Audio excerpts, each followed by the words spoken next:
Okay? É a minha opinião. Então, saindo só um pouquinho do NAT, para não parecer o Senado, e ficando dentro da área de custos, tem uma pergunta aqui, que vem de longe, de Pernambuco.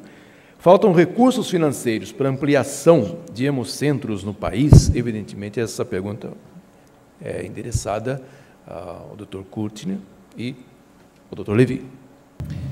Os investimentos para desenvolvimento da hemorrede são muito caros. E o que a gente vê no mundo inteiro é uma tendência à centralização. Então, eu acho que esse investimento que o Toninho comentou, que o Antônio comentou, o NAT é só uma ponta da questão, que é a questão da centralização da hemorrede brasileira. Esse é um investimento que deve ser feito, que deve ser expandido. Agora, o Brasil é um país muito peculiar, né? Porque nós temos características assim, gigantescas, um país gigantesco. Então, para quem já visitou, por exemplo, o Hemoanca, o Hemocentro da Amazônia, tem uma dificuldade gigantesca lá, para que as amostras saiam de certas regiões do estado e cheguem na capital, é muito difícil. Então, ali o investimento deve ser maior e, certamente, ele não é um investimento que você tem que contabilizar na ponta do lápis. É um investimento intangível, não dá para você valorar a questão desse investimento. Diferente dos Estados Unidos, que também é um país gigante, mas é cheio de estradas e a cobertura de voos é muito maior. Não existe regiões de dificuldade de transposição, que nem a Amazônia, por exemplo. Então, não sei dizer se falta investimento para melhorar a capacitação tecnológica, falta investimento para fazer a centralização, que vem junto com a melhoria da capacidade tecnológica e do serviço apresentado. Agora, não. Eu acho que falta investimento, não sei se falta o recurso, pelo que a gente viu hoje, não é que o recurso existe, falta ser colocado nessa direção. Eu conheço muito pouco de administração pública no país, a não ser como cidadão. E, portanto, como vocês que lê jornal todos os dias e ouve notícias e conhece um pouco do outro lado da história, mas como instituição privada. Portanto, é difícil a gente classificar. Mas o que a gente ouve muita gente falar, inclusive o presidente da minha instituição publicou um livro sobre isso, é que não há falta de dinheiro. Há uma questão de necessidade de reavaliação de alocação de dinheiro. Tem gente até que diz, mudando um pouquinho o foco, de que em educação, por exemplo, não falta dinheiro. Toda hora a gente vê gente falando, precisa pôr 1%, 5%, 10%. O que a gente ouve gente falar é que, olha, com tal país, com os mesmos 3%, você consegue fazer a educação das pessoas. Realmente, não consigo dizer para vocês, é uma opinião de cidadão, mas a impressão que a gente tem pelo volume de dinheiro que a gente vê todos os dias no jornal sendo despendidos em tantas questões, acho uma questão, chega uma hora que tem um cidadão, uma pessoa sentada lá, ela tem tantos milhões na mesa, ela tem que alocar esse dinheiro e essa precisa tomar uma decisão. Eu vou investir em NAT, eu vou investir em sangue na Amazônia, eu vou investir em escolas, ou seja lá o que. Em algum momento tem que ser dada uma prioridade. Eu tenho um conhecido que me falava muitos anos atrás que saúde não tem preço. Saúde tem preço, tudo tem preço, porque o dinheiro é finito. Então, continuo não conseguindo dizer se não foi dada a prioridade ao tema ou não sei se é essa a questão, mas a minha impressão é que volume financeiro existe disponível no país, talvez a alocação tenha que ser revista, ou não é um problema de alocação, é um problema de utilização efetiva daquilo que já está disponível. A Merula teria alguma pergunta? Eu queria fazer uma colocação. Primeiro, agradecer a mesa, foi excelente a gente poder estar abordando esse tema também aqui na conferência da Abrale. Como usuária do sangue, conselheira nacional da saúde, também a gente tem acompanhado muito a questão da Hemobras, né, de todo o investimento que foi feito. Então, assim, em primeiro momento, nós, como pacientes, a gente fica assustado. Nossa, vai ter um teste brasileiro. E aí, vai ser seguro? Como vai ser? Será que realmente está tendo uma economia? Né? Porque a gente vê quanto dinheiro está sendo investido na Hemobras e a gente não vê nada ainda da Hemobras de resultado para os pacientes.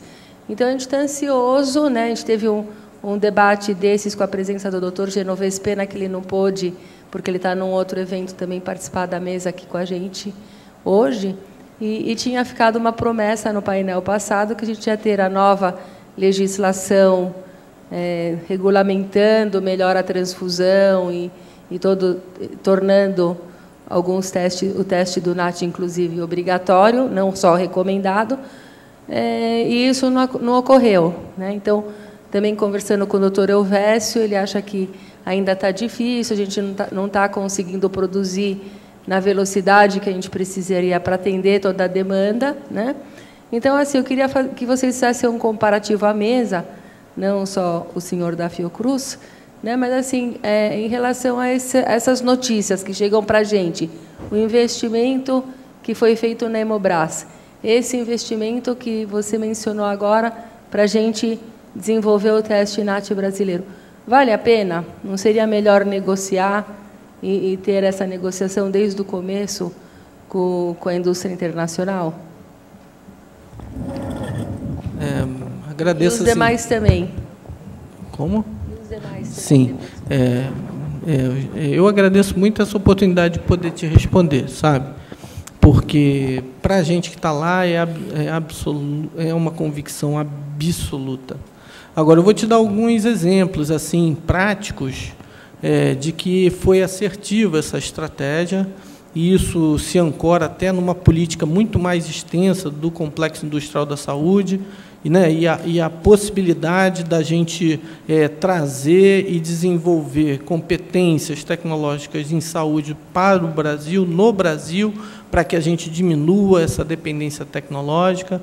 Eu dei alguns dados ali que talvez tenham passado assim um pouco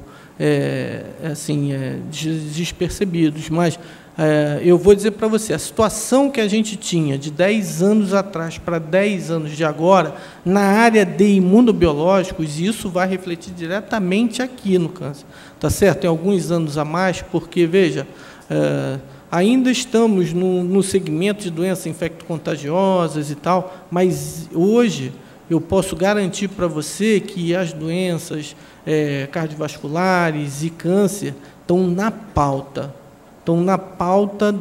e na prioridade da atenção dos gestores dessas instituições, está certo? Mas não, sem problema.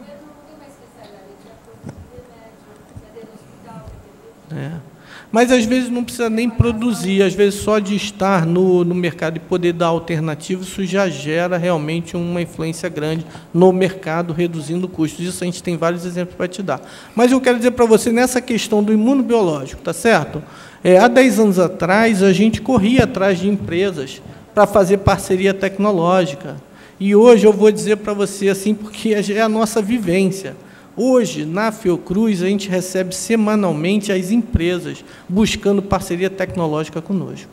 Então, houve uma inversão muito significativa da postura e do padrão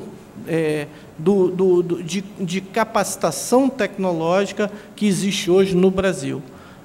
De fato, eu posso dizer para vocês, o governo achou um atalho muito interessante de agir nesse mercado para poder, se não for oferecer o medicamento a um custo aceitável, ou influir, ou mexer nesse mercado para poder, de alguma maneira, disciplinar os abusos que existiam, e alguns ainda existem. Então, dentro da nossa perspectiva, eu acho legítimo, mais do que isso, é a missão das nossas instituições públicas atuar nesses segmentos no que for possível, para que a gente possa responder e oferecer para a sociedade. Não, fico feliz, mas, assim, por exemplo, países que nem os Estados Unidos, eu fico pensando, com tanto conhecimento científico nas universidades que eles têm, né, que ninguém pode contestar o tanto de recursos que eles têm nas universidades, por que eles nunca pensaram numa fórmula das universidades começarem a produzir os insumos para a saúde? Eu vou te responder. Né? E a gente, será que a gente tem realmente essa capacidade que a gente pensa ter?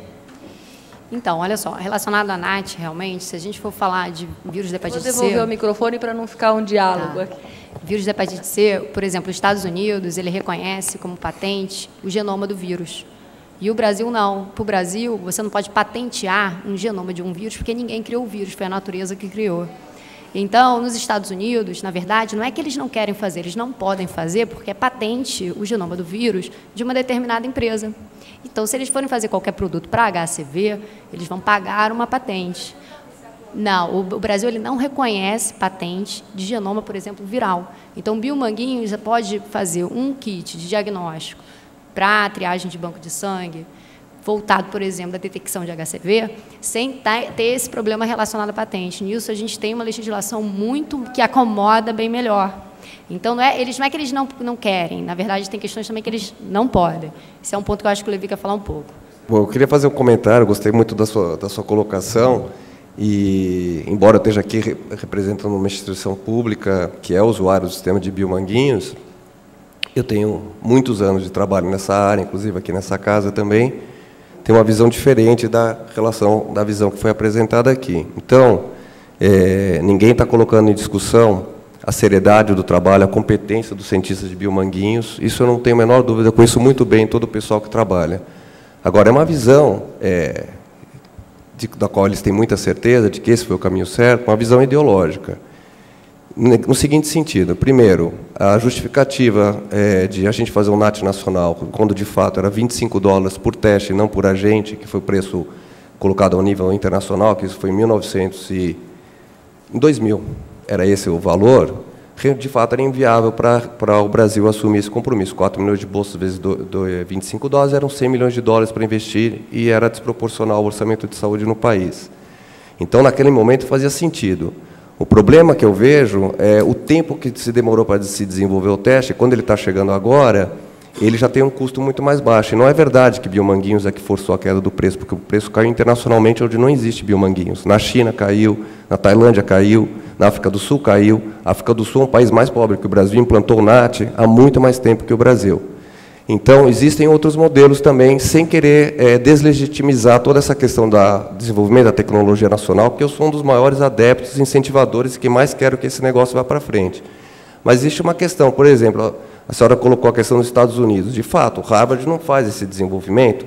A Alemanha implantou o NAT em 1997, como o Dr. Zé Mauro mostrou. Não foi o governo alemão que fez, foi a Cruz Vermelha Alemã, que é uma empresa pública não, sem fins lucrativos, mas é uma empresa.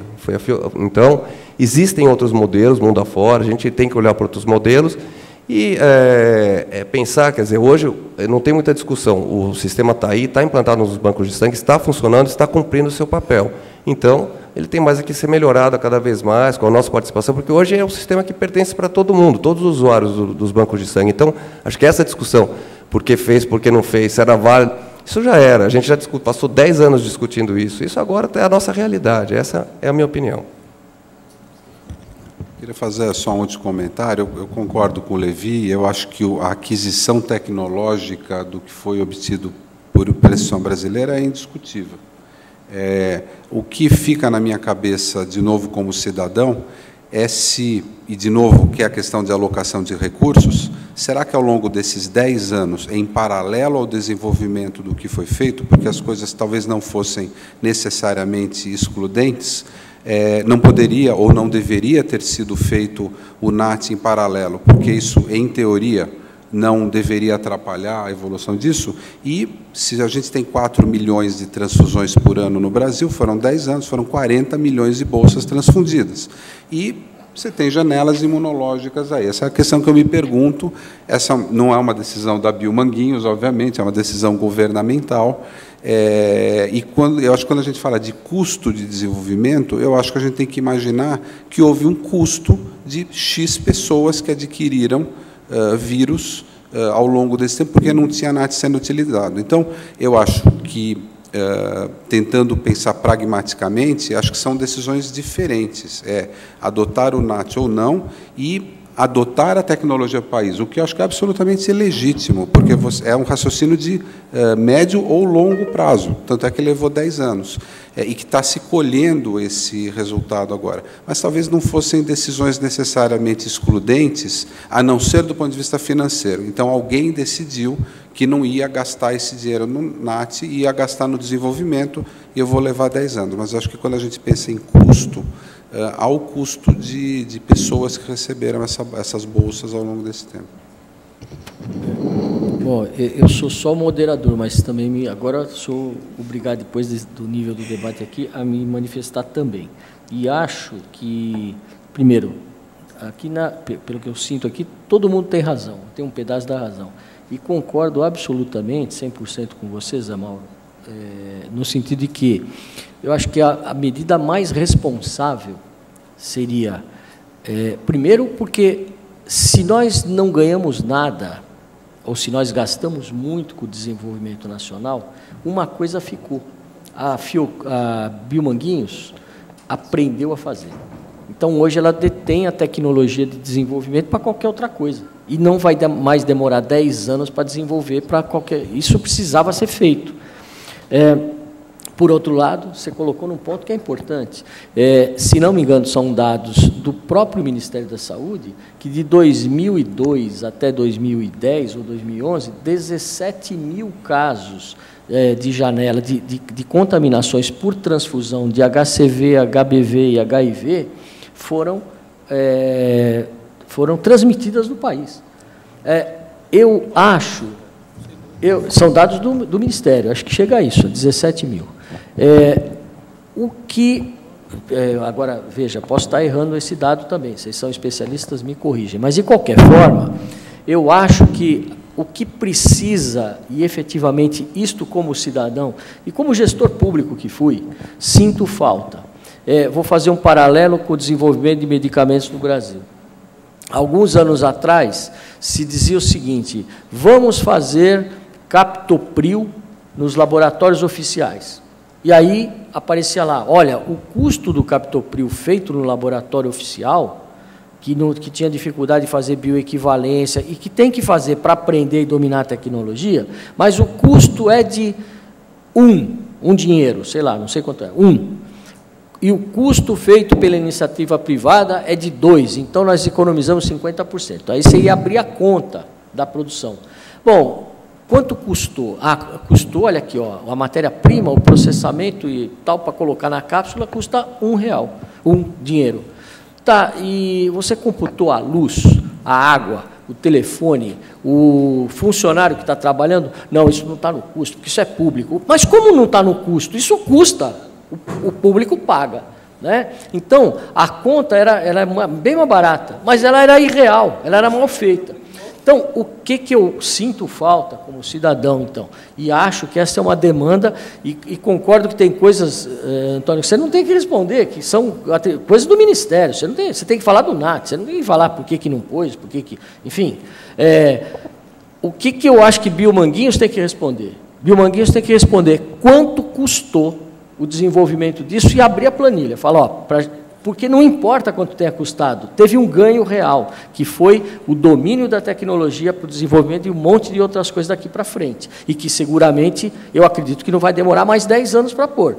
Agora, acho também que tem que botar no custo aquelas pessoas que contraíram a doença, que o Estado e nós, então, vamos pagar, e tem uma coisa que é o custo intangível, daqueles caras que ficaram doentes, e o cara que contraiu HIV, outro dia uma menina aí, lá em Santa Catarina, mas são fatalidades, eu sei, mas se existe uma forma de prevenção, será que para o Estado, pensando numa bioética utilitarista, bom, será que eu vou gastar tanto para prevenir Agora, para aquele que foi acometido, é um desastre. Né? Então, eu acho que fica como uma demanda, né, do ponto de vista da transparência pública que todos nós queremos, que Biomanguinhos diga assim, ó, custou tanto, o quanto vai custar daqui para frente fornecer, né, para a produção, para os bancos, etc., etc., até para que a gente faça a conta que eu digo que tem um ganho real, que é o ganho da expertise que o país conseguiu adquirir com isso aí. Né? Acho que é isso, né, Carlos? Posso eu acabar? Doutor Liceu, só mais uma Eu acho que tem uma pessoa querendo fazer uma pergunta. Bom, eu sou Fernando e sou talassêmico. O doutor Levi aí tocou uns dados ali que preocupam muito a sociedade pernambucana. Até que ponto o governo federal pode intervir no estado de Pernambuco? Porque me desculpe, eu estou um pouco nervoso. Esses dados aí, eu acho que vem ao longo dos anos. Mas Pernambuco, hoje em dia, está sendo deteriorado pelo governo do Estado e pelo secretário de Saúde. Infelizmente, eu sou paciente, sou usuário do Hemop, as colegas aqui, tem uma boa quantidade de colegas que trabalham no Hemop, e assim, os números que apareceram ali de HIV é absurdo. Assim, um hemocentro que não dá um suporte adequado ao paciente, com um scalp adequado, com um apoio psicológico, com a estrutura de mobiliário. Estou falando como representante e como paciente, porque Pernambuco está chegando no patamar que não é mais aceitável isso. Então, o poder público precisa tomar conta, intervir em Pernambuco, porque essa situação está vindo de longas datas, e agora esse governador, infelizmente, está acabando, já fechou o transplante de medula óssea, que era do governo, para botar em órgãos particulares. Assim, está degradando. A sociedade pernambucana não está tendo um serviço de saúde adequado, né? E quando eu vi esses dados aí da hepatite C do HIV, eu sou usuário, eu preciso de transfusão. Todo mês eu estou fazendo transfusão. Então, eu estou, assim, pasmo, né? Mas, ao longo do tempo, Pernambuco está sendo degradado. As políticas, a gente só vê coisa boa em umas áreas e a saúde está degradada. A gente precisa tomar conta. Pernambuco precisa de uma intervenção a nível superior. Essa é a minha indignação e, assim, esses números aí eu fiquei super horrorizado. E essa realidade que ele relatou é uma pura verdade. O que ele está querendo é que haja uma manifestação de defesa do Hemop, que é de referência norte-nordeste do Brasil, que a gente não pode perder esse grande hemocentro que tem no nosso estado de Pernambuco. Por isso eu faço esse desabafo e conto também com o apoio também da bancada. Então, veja, eu também quero fazer uma intervenção aqui, Sabino. Acho que... acho que, primeiro, está colocado aqui...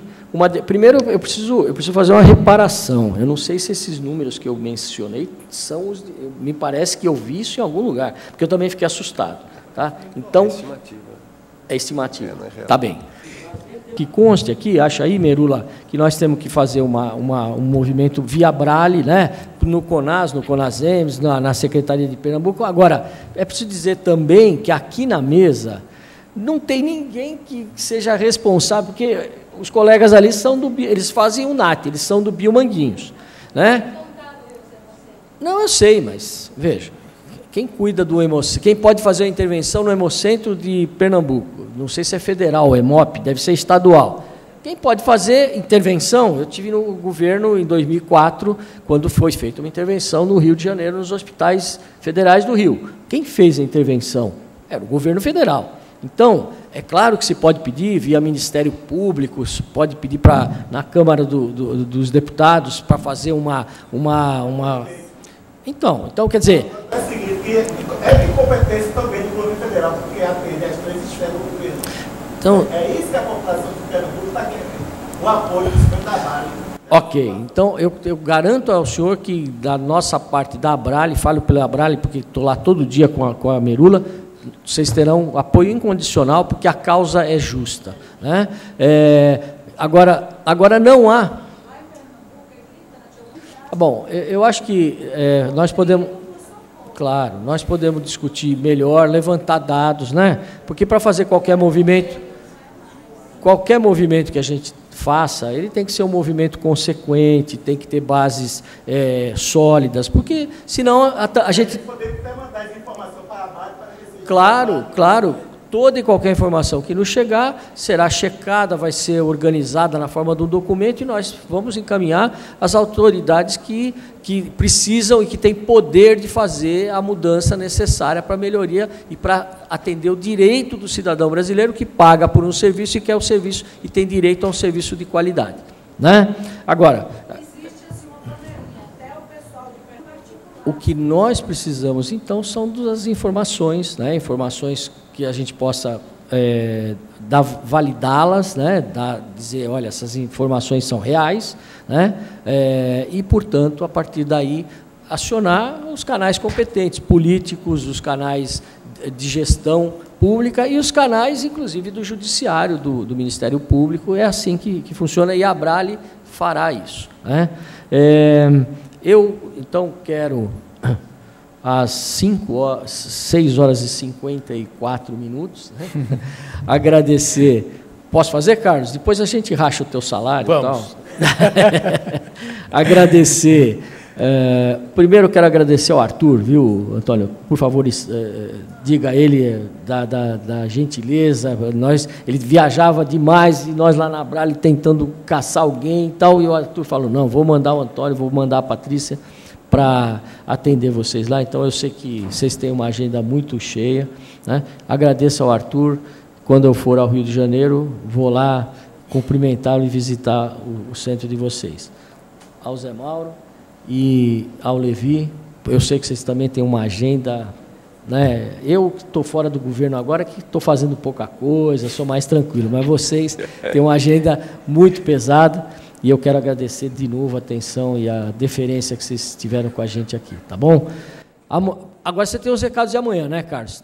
Tenho. Trabalhe um pouco, por favor. Vou Obrigado, trabalhar. Boa noite. Não esquece, gente.